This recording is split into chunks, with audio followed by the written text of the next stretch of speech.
Welcome to 21 Steps, an audiobook podcast by M.A. Box.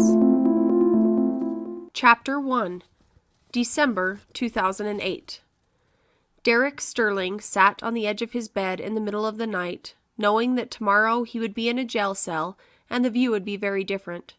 The light from the moon cast his shadow onto the floor below him. His hands, with their long fingers and bluntly cut fingernails, were shaking as he made the loops with the dark gray shoelaces of his running shoes. He was angry at himself and scared, thinking of what had just taken place. A single tear fell from his left eye and onto his cheek. He quickly wiped it away with his hand. He knew what he needed to do, and nothing was going to stop him this time.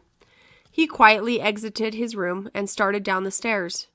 He nearly tripped and fell as he moved over the one step that creaked and nearly missed the step below. He caught himself against the wall where his elbow banged into the railing and sent a painful sensation up his arm. He stood quietly, hoping that it didn't wake up his two sleeping sons or his parents who were staying in the nearby guest bedroom from out of town. He continued walking to the front door where he stopped and took a deep breath, then let it out. He repeated this over and over.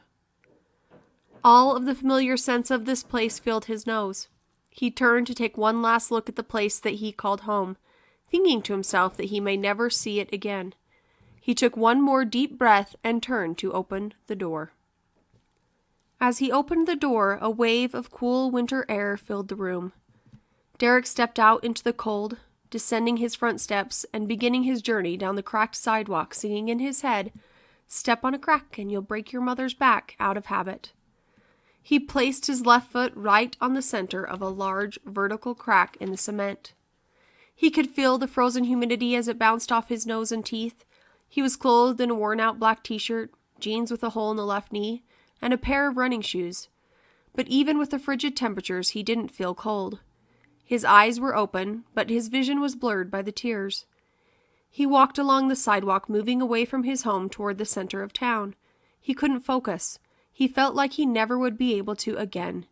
He passed a small gas-and-go station on the corner of the street and could hear a couple arguing in their car parked by the pump. The street light was bright as he passed underneath it, and he focused on his shadow. He noticed how dark it was and how lifeless it seemed. He thought to himself maybe that was what his soul looked like too, dark and lifeless. He pushed the thumbnail on his left hand into his index finger just to see if he could feel it. Maybe if he could just make it hurt enough, it would take away the pain he felt inside. But he pushed enough to break the skin, and he didn't feel a thing. He continued to walk, placing one unfocused and clumsy foot in front of the other. Looking up at the moon, that was a small sliver of light in the constant dark sky. He couldn't see very many stars out tonight, so he again focused on the darkness, thinking that maybe it might represent something. He tripped on a crack in the sidewalk. He tried to steady himself, but fell to his hands and knees. He tore the knee of his jeans further open, and opened the skin underneath. A drip of dark red blood ran down his leg, but he couldn't feel it, so he pushed himself up and just kept walking. He just needed something, wanted something that could make him feel normal again, something that could help him sleep at night, help him to trust other people and to trust in himself. He wanted to feel like a normal person. He wanted to be anybody but Derrick Sterling. He thought back to the last time that he had truly felt happy.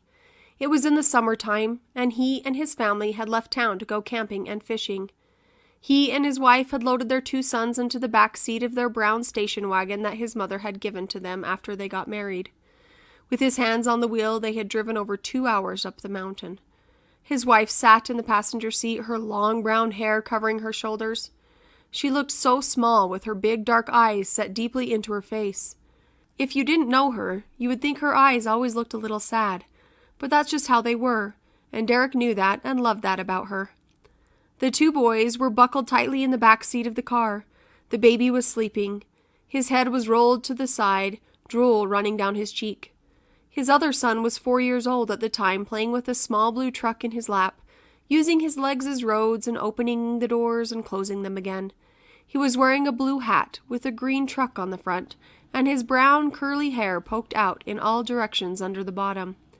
He had big, dark eyes like his mother's, and they often looked at Derrick like he was the coolest person in the world.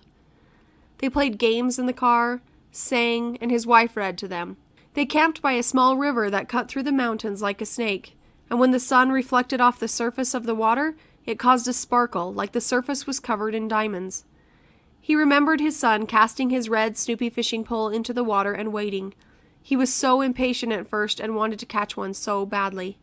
He kept asking Derrick if he was doing it right and what he could do to catch one. After a few times, though, and encouraged patience by his father, he brought out his first fish. Derrick's wife cheered from the side of the river. She was holding their son tightly in her arms and feeding him a bottle. At that moment, he was truly happy. He felt normal and felt that he had everything. He snapped back to reality, leaving the happy dream behind, and realized that he was not happy. He was not normal, and that he needed help. Picking up his feet again from where they had stopped, he continued to walk through the town. He had to shield his eyes with his hand as a car came down the road, pointing their headlights right at him. It passed by him, but Derrick had to wait for his eyes to readjust to the darkness.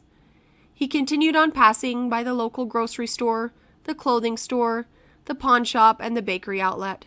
He could see his destination up ahead, and he continued to move forward, putting one running shoe in front of the other. The building stood like a castle against the dark sky. It was white and tall, with a domed ceiling and a large staircase escalating up to the front doors.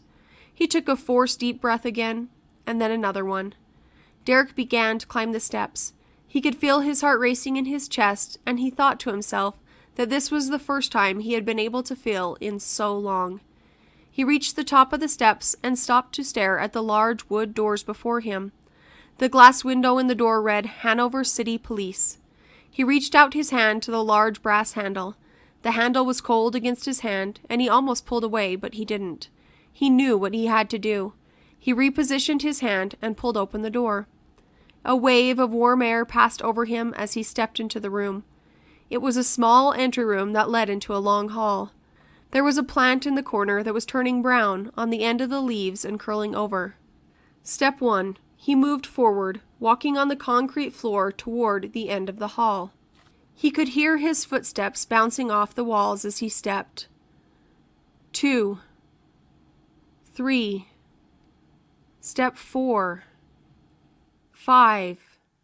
He could hear his breath slow and deep and could feel the pounding of his heart. For a brief moment, Step 15. He stopped, terrified at the decision he was making. He wasn't sure if this is what he should do. He wasn't sure if he would really change anything. He looked back at the door and thought of the reason that he had come. He thought of his 2 boys asleep, safe in their beds at home, and the life that they deserved. He turned back around and continued to step. He thought about placing one foot in front of the other and nothing more. At step 21, he reached the end of the hall. There was a long desk with a bulletproof window separating it from the hallway. Derrick looked up to see a woman with gray hair pulled up in a bun. She looked kind, like his grandma, with pudgy cheeks and soft hands. She looked at him, and Derrick noticed that she had really striking blue eyes. "Can I help you?" she asked. Derrick took a deep, slow breath and looked her right in the eyes. "I did it. I killed my wife," he said. Join us next time as we continue 21 Steps.